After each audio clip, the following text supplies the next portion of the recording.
اللهم صل وسلم وبارك على الحبيب محمد. بسم الله والحمد لله والصلاة والسلام على رسول الله محمد بن عبد الله صلى الله على محمد صلى الله عليه وسلم. أسعار عجول البقر وعجول الجاموس الآنية من داخل السوق. اضغط لايك وشير الفيديو وصلى على الحبيب علشان كل الناس تستفيد وتعرف الأسعار الحقيقية من الأسعار الوهمية.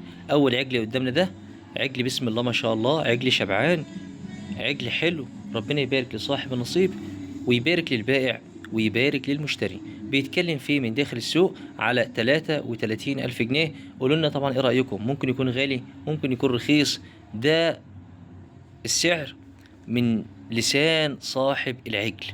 شير الفيديو علشان كل الناس تستفيد واضغط لايك وكمل معايا من داخل السوق. وبشكر اخواتي وحبايبي اللي بيتابعوني من داخل ومن خارج مصر. العجل ده بيتكلم فيه في 33 ألف جنيه. هو غالي شوية ولكن انت تقول لي ايه رأيك. بسم الله ما شاء الله، عجلة بقر، عجلة بقر وعجلة جاموس. عجلة بقر على اليمين وعجلة جاموس على الشمال. صلى على الحبيب قلبك يطيب. عجلتين محيرين، عجلتين من الحلوين ولكن عايزين يشبعوا كمان شوية.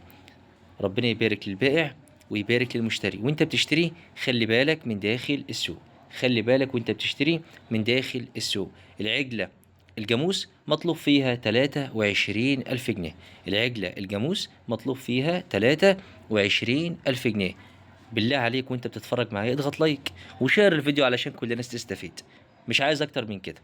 صلى على النبي. العجلة البقر مطلوب فيها 25 ألف جنيه. العجلة البقر اتفرج على المال اهو مطلوب فيها 25 ألف جنيه. بشكر اخواتي وحبايبي اللي بيتابعوني وبيشاهدوني. شكرا لكم يا احلى متابعين في العالم كله.